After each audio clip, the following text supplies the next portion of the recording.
एक छोटे से कस्बे में रामू अपनी पत्नी राधा और दो छोटे बच्चों के साथ रहता था। रामू मेहनत मजदूरी करके अपना गुजारा करता था।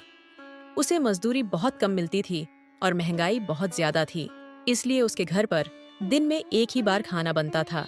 वह कभी कभी रूखी रोटी खाकर ही अपना गुजारा करता था। एक बार जाड़ों के दिनों में रामू की पत्नी बोली, जाड़े आ गए हैं। कई साल से हम और बच्चे एक ही कंबल ओढ़कर झाड़ों के दिन काट देते हैं और अब तो वो कंबल भी फटकर तार तार हो गया है। इस बार तुम नया कंबल ले आओ। अब उस पुराने फटे कंबल में ठंड नहीं रुकती है। बच्चों को ठंड से कांपते हुए देखकर रोना आता है। बच्चों को देखकर मुझे भी रोना आता है। मैं एक बदनसीब बाप हूँ जो घर में एक कंबल भी नहीं ला सकता। राधा, तुम तो जानती हो, मेरी रोज की कमाई से हमारे घर का गुजारा बहुत मुश्किल से हो पाता है। ऐसे में मैं कंबल कहाँ से ला सकता हूँ? एक कंबल की कीमत कम से कम 10 रुपए होगी और मैं दिन में बड़ी मुश्किल से ही 1 रुपए कमा पाता हूँ। मेरे पास 5 रुपए हैं। ये 5 रुपए मैंने बड़ी मुश्किल से जमा किए हैं। तुम्हारे 5 रुपए मोहन सेठ पर निकलते हैं। तुम उससे 5 रुपए लेकर एक कंबल ले आओ। रामू मोहन सेठ के घर अपने 5 रुपये लेने पहुंच जाता है। मोहन सेठ अपने घर के बाहर दरवाजे पर बैठा हुआ होता है। रामू को अपने घर आता देखकर मोहन सेठ उससे कहता है, अरे रामू भाई, आज मेरे घर कैसे आना हुआ? सब खैरियत तो है ना? हाँ भैया, ऊपर वाले का शुक्र है। दरअसल मैं तुम्हारे पास अपने उधार दिए हुए 5 रुपए लेने आया हूँ। मुझे कंबल लाना है। बगैर कंबल के रात काटनी मुश्किल हो जाती है। रामू भाई, तुम्हारा दुख मैं समझ सकता हूँ, लेकिन मेरी परिस्थिति भी कुछ सही नहीं है। इस समय घर में एक पैसा भी मौजूद नहीं है। तुम अपने 5 रुपए फिर कभी ले जाना। उतने में ही मोहन सेठ की पत्नी सीता आ जाती है। तुम रामू भाई के पैसे क्यों नहीं देते हो? ऐसे जाड़े भरी रात बगैर कंबल के कैसे काटते होंगे? रामू भाई, मेरे पास ये 3 रुपए हैं, तुम इन्हें ले लो। बचे हुए 2 रुपए हम तुम्हें बाद में दे देंगे। रामू 8 रुपये लेकर बनिया की दुकान पर कंबल लेने जाता है। बनिया रामू को बहुत सारे कंबल दिखाता है, लेकिन कोई भी कंबल 10 रुपये से कम नहीं होता। रामू गिड़गिड़ाता है, सेठ जी, मेरे पास केवल 8 रुपए हैं। आप मुझे कोई सस्ता सा कंबल दिखा दो। अरे भाई, 10 रुपए से नीचे कोई कंबल नहीं है।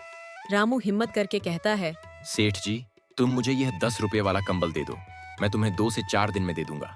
हम ऐसे कंगालों को उधार नहीं देते। कौन पीछे पीछे फिरे? जाओ अपनी राह लो। 1 घंटा खराब करवा दिया। जेब में 8 रुपये लिए हैं और कंबल लेने चला है 10 रुपये वाला। बेचारा रामू सेठ की बात सुनकर निराश होकर घर की ओर निकल जाता है।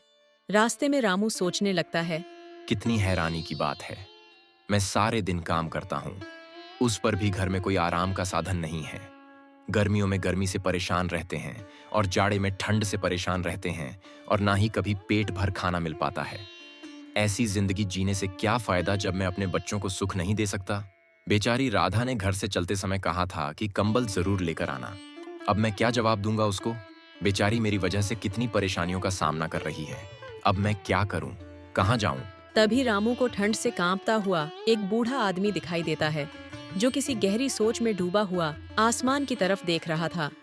उस बूढ़े आदमी को देखकर ऐसा मालूम हो रहा था जैसे वह बहुत बड़ी मुसीबत में है, लेकिन रामू उसे देखकर आगे बढ़ जाता है। थोड़ी दूर जाने के बाद रामू सोचने लगता है, मैं कितना निर्दयी हूँ। बेचारे उस बुजुर्ग आदमी को ठंड में सिकुड़ते हुए छोड़ आया।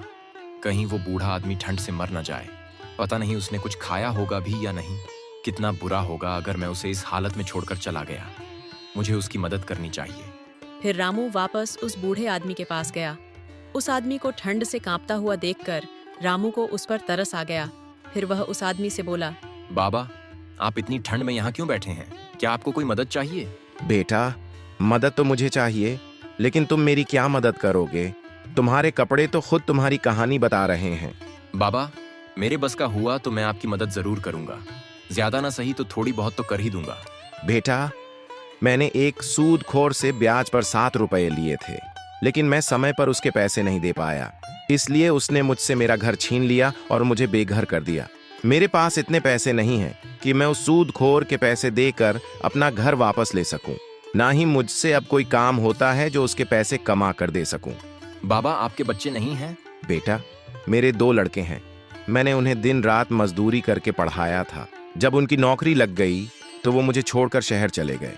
वहां जाकर उन्होंने अपना घर बसा लिया और मुझे भूल गए। एक दिन आए थे दोनों भाई मुझसे मिलने नहीं, बल्कि मेरी जमीन बेचने। बड़ा बेटा कह रहा था कि पिताजी, मुझे शहर में बिजनेस शुरू करना है, इसलिए मुझे पैसों की बहुत जरूरत पड़ रही है, और छोटे बेटे को भी एक फैक्ट्री खोलनी थी। इसलिए दोनों भाइयों ने मेरी सारी जमीन बेचकर आधे आधे पैसे लेकर शहर चले गए और फिर कभी वापस नहीं आए। ये कहते कहते वो बूढ़ा आदमी रोने लगा। रामू ने किसी तरह उन्हें चुप कराया। बाबा, मेरी पत्नी मेरा इंतजार कर रही होगी। मैंने आज उससे वादा किया था कि आज मैं कंबल लेकर आऊंगा, लेकिन मैं उसके लिए कंबल तो ना ला सका। इसलिए अब तुम एक काम करो, ये पैसे तुम ले लो। इन पैसों की मुझसे ज्यादा तुम्हें जरूरत है। हमारे पास कंबल ना सही, घर तो है, तुम्हारे पास तो वह भी नहीं है। अगर तुम और ज्यादा देर घर से बाहर रहे तो तुम्हारी हालत बिगड़ सकती है। इसीलिए यह पैसे तुम उस सूदखोर को दे देना और उससे अपना घर वापस ले लेना। बूढ़े आदमी ने रामू से 7 रुपये ले लिए और रामू से कहा, बेटा, तुम सच में बहुत नेक और अच्छे इंसान हो। आज जब तुम खुद अपनी परेशानियों में डूबे हुए थे, तब भी तुमने बिना किसी स्वार्थ के मेरी मदद की। यह वह गुण है जो किसी सच्चे इंसान में होता है। ईश्वर तुमसे हमेशा खुश रहे। तुम्हें इसका कोई अच्छा फल जरूर मिलेगा। मैं दुआ करता हूं कि तुम्हारी जिंदगी में कभी कोई कमी न आए और तुम्हें हर खुशी मिले। ईश्वर हर पिता को ऐसी नेक और समझदार औलाद दे जो किसी के काम आ सके। तुम जैसी औलाद किसी भी बाप के लिए बड़े ही गर्व की बात होती है। वो बुजुर्ग आदमी रामू को बहुत दुआ देता है और फिर वहां से चला जाता है। रामू को उस बुजुर्ग आदमी की मदद करके आज बहुत खुशी मिल रही थी, लेकिन दूसरी ओर उसे दुख भी था क्योंकि वह अपनी पत्नी के लिए कंबल नहीं ला सका। लेकिन रामू को इस बात की तसल्ली भी थी कि उसने खुद की गरीबी के बावजूद एक नेकी का काम किया है। यह सोचते सोचते रामू भी अपने घर चला जाता है। जैसे ही उसकी पत्नी राधा रामू को देखती है तो वह उससे कहती है, मैं कब से तुम्हारा इंतजार कर रही थी। तुम्हारी राह देखते देखते मेरी आंखें दुख गईं। दिल में अजीब अजीब ख्यालात आ रहे थे कि कहीं कोई अनहोनी न हो गई हो। राधा, तुम भी जरा जरा सी बातों की चिंता करने लगती हो। अरे, जब आदमी घर से बाहर होता है तो समय लग ही जाता है। मैं मोहन सेठ के पास गया था पैसे लेने, लेकिन उसने पैसे देने से इनकार कर दिया। पर उसकी पत्नी ने हमारी मजबूरी देखकर 3 रुपए दे दिए थे। क्या बस 3 ही दिए हैं? तुम पूरे 5 लेकर क्यों नहीं आए? जब उधार लेने आया था तब तो बड़ा भला बन रहा था वो, और जब पैसे लौटाने का वक्त आया तो आनाकानी कर रहा है। तुम 10 बार उसके घर पैसे लेने चले गए, तब जाकर उसने तुम्हें 3 रुपए दिए हैं। अब न जाने दो रुपए कब देगा और कंबल का क्या हुआ। राधा, मैं कंबल लेने गया था, लेकिन कोई भी कंबल 10 रुपए से कम नहीं था। मैंने बनिए से 2 रुपए उधार करने के लिए भी कहा, लेकिन उसने उधार देने से साफ इनकार कर दिया। आज के जमाने में कोई किसी को बिना कुछ फायदे के कोई चीज नहीं देता। अगर तुम उससे ब्याज पर 2 रुपए की उधारी करते तो वह तुरंत दे देता, लेकिन तुमने सही किया जो कंबल नहीं लाए। 2 रुपए की तो बात है, 10 से 5 दिन में इकट्ठे हो जाएंगे। लाओ 8 रुपए, मैं उन्हें संभाल कर रख देती हूँ। जब कंबल लाओगे तो दे दूंगी। राधा, उन 8 रुपए में से 7 रुपए मैंने एक बुजुर्ग आदमी को दे दिए। उसे पैसों की बहुत जरूरत थी, वह ठंड से कांप रहा था। अगर मैं उसकी मदद नहीं करता तो शायद वह जिंदा न रह पाता। फिर रामू ने विस्तार से सारी बात राधा को बताई। रामू की बात सुनकर राधा बोली, तुमने बहुत अच्छा किया जो 7 रुपए उस बुजुर्ग आदमी को दे आए, लेकिन तुम्हें पता होना चाहिए कि जो दिया घर की रोशनी के लिए होता है उसे मंदिर में ले जाकर नहीं जलाया जाता। अब इस जाड़े भरी रात में हम अपने बच्चों को क्या उड़ाएंगे? भला इस गांव में कौन ऐसा आदमी है जो तुम्हारी 1 रुपए की भी मदद कर दे? तुम बिल्कुल सही कहती हो राधा, मैं तुम्हारी बात से पूरी तरह से सहमत हूँ। लेकिन वह बेचारा बुजुर्ग आदमी हमसे ज्यादा मुसीबत का मारा था। तुम चिंता न करो, ईश्वर ने चाहा तो हमारे कंबल का भी कहीं न कहीं से इंतजाम हो ही जाएगा। चलो, तुम मेरे लिए खाना लगा दो, बहुत जोरों की भूख लगी है। आज तो घर का आटा भी खत्म हो गया है। 3 रोटी का आटा बचा हुआ था, 2 रोटी बच्चों ने खा ली और 1 रोटी मैंने आपके लिए रख दी। और तुमने क्या खाया राधा, या तुम भूखी ही हो? मैंने भी बच्चों के साथ 1 आध निवाले खा लिए थे। फिर राधा रामू के लिए खाना लगा देती है। जैसे ही रामू खाना खाने बैठता है, उतने में ही कोई घर का दरवाजा खटखटाता है। राधा घर के बाहर जाकर देखती है तो एक बूढ़ी औरत खड़ी थी। वो राधा से कहती है, बेटी, मुझ पर दया करो। मैंने कल से कुछ नहीं खाया है, इसलिए मेरी हालत बहुत खराब हो गई है और मेरे पास खाने के लिए कुछ भी नहीं है। कृपया मुझे कुछ खाने को दे दो। ईश्वर तुम्हारा भला करेगा। बहुत लोगों के घर के दरवाजे खटखटाए, लेकिन किसी ने ठंड की वजह से दरवाजा नहीं खोला। माँ जी, इस वक्त तो हमारे घर में कुछ भी नहीं है जिसे मैं तुम्हें खाने को दे सकूं, और न ही राशन है जो मैं तुम्हें बनाकर कुछ दे दूं। राधा की बात सुनकर बुजुर्ग महिला की उम्मीद टूट जाती है। उतने में ही रामू आ जाता है। वह बुजुर्ग महिला से कहता है, माता जी, आप अंदर आ जाइए। ज्यादा देर घर के बाहर रहना सही नहीं है। ठंड बहुत ज्यादा पड़ रही है, आप बीमार हो सकती हो।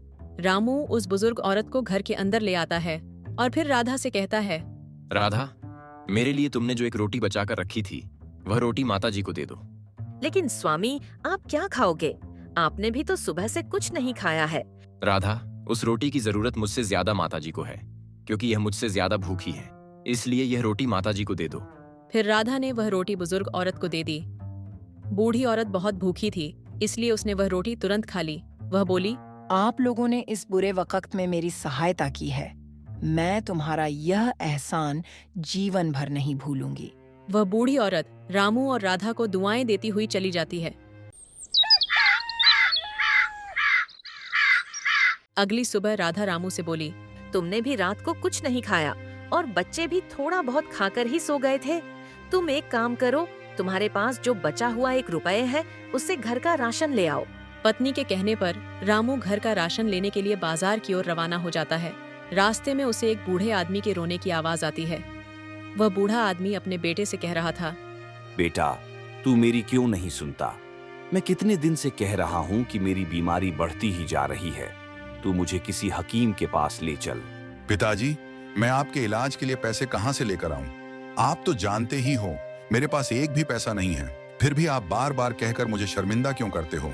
फिर रामू उस बूढ़े आदमी के पास जाकर उसके रोने की वजह पूछता है, तो बूढ़ा आदमी उससे कहता है, मैंने अपने इस बेटे को पालने के लिए दिन रात एक कर दी।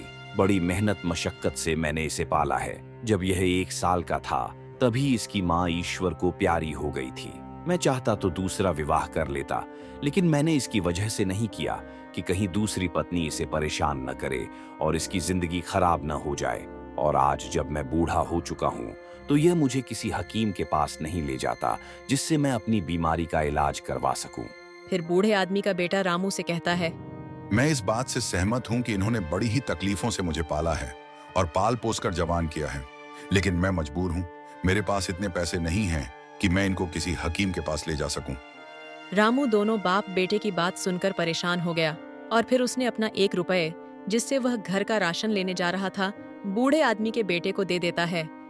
इस 1 रुपए की मुझे भी बहुत आवश्यकता है, क्योंकि मेरे बच्चे बहुत भूखे हैं और इस 1 रुपए से मैं घर का राशन लेने जा रहा था, जिससे मैं अपने परिवार का पेट भर सकूं। लेकिन अगर तुम्हारे पिताजी को समय से इलाज नहीं मिला, तो इनकी जिंदगी को खतरा है। इस 1 रुपए से तुम अपने पिताजी का इलाज करवा लो। उस नौजवान को रामू के इस नेक काम पर विश्वास ही नहीं हो रहा था कि उसने अपनी खुद की मजबूरी होते हुए भी हमारी मदद की है। उसने चाहा कि वह रामू के कदमों में गिर पड़े, लेकिन रामू ने उसे ऐसा करने से रोक दिया और कहने लगा, मेरे भाई, अपने पिताजी का इलाज सही से करवाओ और अब हमेशा इनका ख्याल रखना। इसके बाद वह दोनों बाप बेटे रामू को दुआ देते हुए चले जाते हैं। उनके जाने के बाद रामू तरह तरह के ख्यालों में खो जाता है। वह बेचारा बहुत ही हैरान और परेशान था, इसलिए वह सोचने लगता है, घर जाकर राधा को क्या जवाब दूंगा? बच्चे भूखे हैं, मेरा इंतजार कर रहे होंगे कि पिताजी राशन लेकर आते ही होंगे। मैं अब उनके सामने किस मुंह से जाऊं? अगर उस नौजवान की मदद नहीं करता तो उसका बूढ़ा बाप बीमारी की वजह से चल बसता। अब मैं किसी को परेशान भी तो नहीं देख सकता हूँ, लेकिन इस दुनिया में बहुत से लोग परेशान हैं, तो क्या मैं सभी की मदद करता रहूंगा? क्या खुद की परेशानी से बड़ी कोई परेशानी हो सकती है? रामू के दिमाग में अनगिनत ख्यालात आ रहे थे। कुछ देर के बाद वह अपने घर की तरफ चल पड़ा, लेकिन भूख की वजह से उससे चला भी नहीं जा रहा था। फिर भी वह अपने घर जाने को मजबूर था। गिरता पड़ता वह किसी तरह अपने घर पहुंचा। उसने दरवाजे पर दस्तक दी। उसकी पत्नी और बच्चे इसी इंतजार में थे, इसलिए उसकी पत्नी राधा ने फौरन दरवाजा खोल दिया। उसकी पत्नी के चेहरे पर खुशी साफ झलक रही थी, लेकिन जब उसने पति के चेहरे पर मायूसी और हाथ खाली देखे, तो राधा की खुशी पल भर में गायब हो गई। क्या हुआ जी? तुम तो घर का राशन लेने गए थे, फिर खाली हाथ वापस क्यों लौट आए? राधा, एक आदमी को इलाज की सख्त जरूरत थी, लेकिन उसके पास पैसे नहीं थे जिससे वह अपना इलाज करवा सके। मुझसे उसका दर्द देखा नहीं गया, इसलिए मैंने वह 1 रुपया उस आदमी को दे दिया। अपने पति की बात सुनकर राधा गुस्से से आग बबूला हो उठी। और फिर रामू से बोली, तुम्हें तो सिर्फ दूसरे लोगों का दर्द दिखाई देता है। अपने बच्चे भूख से तड़प रहे हैं, उनकी कोई फिक्र नहीं है और कल से खुद ने भी कुछ नहीं खाया। दूसरों को मुसीबत में देखकर उनकी मदद करते फिरते हो, लेकिन पता नहीं तुम्हें अपने बच्चों पर दया क्यों नहीं आती, क्यों उनका दर्द नहीं दिखाई देता। अब तुम ही बताओ, मैं अपने बच्चों को क्या खिलाऊं जो उनकी भूख मिट सके। अब मेरे बच्चों में ज्यादा देर तक भूख बर्दाश्त करने की हिम्मत नहीं है। अब तो लगता है भूख के मारे इनकी जान ही निकल जाएगी। रामू ने उसे शांत करते हुए कहा, राधा, ऐसा मत कहो। जो चीज जिसके नसीब में होती है वो उसी को मिलती है। वह बेचारा बूढ़ा आदमी बहुत मजबूर और लाचार था। अगर तुम भी उस बूढ़े आदमी की फरियाद सुनती तो तुम भी वही करती जो मैंने किया। राधा, तुम विश्वास रखो, ईश्वर हमारे लिए भी कोई रास्ता जरूर निकालेगा। रामू की बात सुनकर राधा का गुस्सा शांत हो गया। फिर वह रामू से बोली, एक काम करो, मेरी यह सोने की अंगूठी साहूकार के पास गिरवी रखकर कुछ पैसे ले आओ। जब हमारे पास पैसे हो जाएंगे तो हम साहूकार से अंगूठी वापस ले लेंगे। फिर रामू ने अपनी पत्नी से अंगूठी ले ली। वह नहीं चाहता था कि साहूकार के पास अंगूठी गिरवी रखकर पैसे ले आए, लेकिन बेचारा मजबूर था। बिना कुछ कहे चुपचाप साहूकार के घर की ओर चल पड़ा। अरे रामू, बताओ कैसे आना हुआ तुम्हारा यहाँ? साहूकार जी, मुझे कुछ पैसों की जरूरत है। थोड़े बहुत दिन में मैं आपके पैसे लौटा दूंगा। रामू, पैसे तो मैं तुझे दे दूंगा, लेकिन तुम्हें पैसों के बदले कुछ गिरवी रखना होगा। मैं तुम्हें पैसे दे सकता हूँ और जब तुम ब्याज के साथ मेरे पैसे लौटा दोगे तो मैं तुम्हारी गिरवी रखी चीज वापस कर दूंगा। फिर रामू साहूकार को अपनी पत्नी की अंगूठी दे देता है। अंगूठी लेकर साहूकार रामू को पैसे दे देता है। रामू पैसे लेकर बाजार से घर का राशन ले आता है। उसके बाद उसकी पत्नी राधा खाना बनाती है और सभी खाना खाते हैं। खाना खाने के बाद वह सो जाते हैं। आधी रात को दो चोर किसी तरह रामू के घर में घुस जाते हैं। उनके पीछे राजा के सिपाही पड़े हुए थे। उनसे बचने के लिए ही वह रामू के घर में घुस जाते हैं। उनके पास बहुत सारे सोने के सिक्के थे। एक चोर दूसरे से कहता है, तुम तो कह रहे थे कि तुम छोटी मोटी चोरी करते हो। तुम्हारे चक्कर में मेरी जान भी खतरे में है।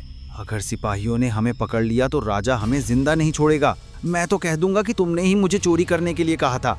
मेरी पत्नी हमेशा मना करती रही कि मैं तुम्हारे साथ ना रहूं, लेकिन मैंने उसकी एक ना सुनी और आज मैं इस मुसीबत में फंस गया। क्या मैंने कहा था तुम्हें चोरी करने के लिए? अरे तुम ही रोज मुझसे कहा करते थे मुझे अपने साथ ले चलो। आज पहली बार तुम्हारी वजह से ये मुसीबत खड़ी हुई है, वरना आज तक मुझ पर किसी को शक नहीं हुआ है। भाई, मैं तुम्हारे हाथ जोड़ता हूँ, किसी भी तरीके से इस परेशानी से निकलने का कोई रास्ता सोचो। मैं मरना नहीं चाहता, मेरे बच्चे मेरा इंतजार कर रहे होंगे। एक काम करते हैं, इस सोने के सिक्कों की थैली यहीं छोड़ चलते हैं। इसी में हमारी भलाई है। अगर जिंदा रहे तो पैसे और कमा लेंगे, अगर पकड़े गए तो खैर नहीं। फिर वह दोनों चोर सोने के सिक्कों से भरी थैली रामू के घर में ही छोड़कर चले जाते हैं।